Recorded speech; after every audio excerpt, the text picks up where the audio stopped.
View लेंगे। इन्फोसिस हम देख रहे हैं कि 3.5% नीचे है, निफ्टी का टॉप लूजर है। एक काम करते हैं, हमारे सहयोगी अनीशा जुड़ गई हैं। अनीशा से पहले ये समझ लेते हैं कि नतीजे जो 18 अप्रैल को आएंगे, बाजार बंद होने के बाद नतीजे कैसे आएंगे, क्या उम्मीदें हैं। टीसीएस ने तो खैर अच्छे नतीजे पेश किए थे, बावजूद उसके हम शेयर में देख रहे हैं कि 2 दिनों से कमजोरी है। इसको भी समझेंगे आपसे, लेकिन एक बार इन्फोसिस का अनुमान अनीशा बता दीजिए, किस तरह के आंकड़े आएंगे और नजर कहां पर होगी नतीजों में। जी हाँ, इन्फोसिस की नतीजों की बात करें तो स्टॉक परफॉर्मेंस तो ये बता रहा है कि थोड़े वीक नंबर्स आने वाले हैं। रेंज काफ़ी वाइड है। कांस्टेंट करेंसी ग्रोथ का 1.5% डिक्लाइन से 0.5% ग्रोथ तक की बात हो रही है एनालिस्ट के अनुमान में, बट लग रहा है कि ऑलमोस्ट 0.4% का डिक्लाइन आएगा कांस्टेंट करेंसी में।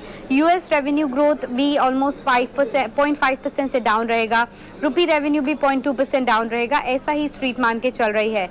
EBIT margin is expected to be around 20.7%, 20 basis point improvement from last quarter, and profitability close to 60-100 crores आएगा।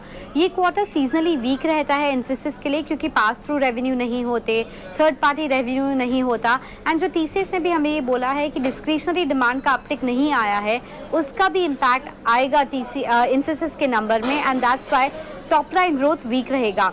मार्जिन में बात करें तो एक क्वार्टर का ही इम्पैक्ट आएगा वेज हाइक का, तो वो थोड़ा नेगेटिव रहेगा। But on the other hand Q3 में जो उन्होंने one time cyber security related cost दिया था, वो इस बार नहीं होगा, तो वो थोड़ा पॉजिटिव रहेगा। एंड जो कंपनी ने प्रोजेक्ट मैक्सिमस ले रखा है, जिसमें वो अपनी ऑपरेशनल एफिशिएंसीज और मार्जिन इंप्रूवमेंट की बात कर रहे हैं, उसका भी पॉजिटिव इम्पैक्ट आएगा नंबर्स पर आपकी बार। डील विन पाइपलाइन काफ़ी स्टेडी रहा है। इस क्वार्टर भी हम मान के चल रहे हैं $2 to $3 बिलियन के बीच में डील विन आएगा।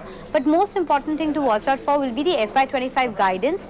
वहाँ पे स्ट्रीट बोल रहा है मे बी 2.5 से 5.5% काइंड का ग्रोथ नंबर आ सकता है FY25 के लिए, और मार्जिन बैंड हो सकता है 20.5 से 22.5%। Let's see what the company delivers, but अभी फोकस काफ़ी commentary, demand revival, client behaviour as well as leadership exit पे रहेगा फॉर इन्फोसिस इस क्वार्टर के लिए। ठीक है, शुक्रिया अनीशा। तो वैसे अगर हम जनरली देखें तो Q4 जो होता है आईटी कंपनियों के लिए थोड़ा कमजोर होता है, लेकिन इन्फोसिस के केस में अगर बात करें, 2 हिस्सों में अगर आप बांट लीजिए, मुनाफा थोड़ा ठीक आएगा, मार्जिन हल्का सा इंप्रूवमेंट वहां पे आएगा, लेकिन आय और डॉलर आय ये कमजोर आने के आसार हैं इन्फोसिस में। और ये जो स्टॉक के प्राइसेस हैं ऑलरेडी इंडिकेट कर भी रहे हैं कि हाँ, कमजोर ही नतीजे आने की आशंका है। 3.5% नीचे। अविनाश जी, इन्फोसिस पर एक जरा व्यू दीजिए कि नतीजों से पहले क्या करना चाहिए, और टीसीएस में हम कमजोरी देख रहे हैं। मतलब पहले दिन हम लगा कि शायद ठीक है वहां से आज उबर जाएगा, लेकिन आज भी कमजोरी। प्रॉब्लम क्या चल रही है आईटी में आपके हिसाब से? देखिए अभिषेक जी, मुझे लग रहा है कि आईटी सेक्टर में अभी भी जो यूएस मार्केट से जो सिग्नल मिल रहे हैं, वो ये बता रहे हैं कि अभी भी जो हेडविंड्स है वहां पे कम नहीं हो गए हैं, और हो सकता है कि अगले 1-2 क्वार्टर्स के बाद ही क्लैरिटी आएगी। हालांकि देखिए यूएस इकोनॉमी अभी पिकअप हो चुकी है, तो अनुमान है कि सेकंड हाफ ऑफ FY24-25 में हमको लग रहा है कि ऑर्डर विंस क्लियरली ज्यादा रिफ्लेक्ट होंगे। पहला फर्स्ट हाफ थोड़ा चैलेंजिंग रहेगा। और रही बात इन्फोसिस की, तो मुझे लग रहा है कि नंबर से ज्यादा जो कमेंट्री मैनेजमेंट की आएगी, स्पेसिफिकली डॉलर गाइडेंस के ऊपर, मार्जिन के ऊपर, वो मेरे ख्याल से मार्केट्स क्लोजली वॉच करेगा, क्योंकि एज इट इज मार्च का क्वार्टर कोई ब्लॉकबस्टर क्वार्टर होता नहीं है। बट अप्रैल टू जून के क्वार्टर में किस प्रकार के ऑर्डर विंस मिले हैं, किस प्रकार के सिग्नल्स क्लाइंट्स बता रहे हैं, मेरे ख्याल से वो बहुत इंपॉर्टेंट रहेगा। तो मैं कहूंगा कि अभी रिजल्ट्स के लिए वेट करना ही ठीक रहेगा, अभी खरीदने की जल्दबाजी न करे। और रही बात टीसीएस की, तो देखिए नंबर्स तो ठीक ठाक थे, बट ग्रोथ को लेके अभी भी थोड़ी बहुत चिंताएं हैं।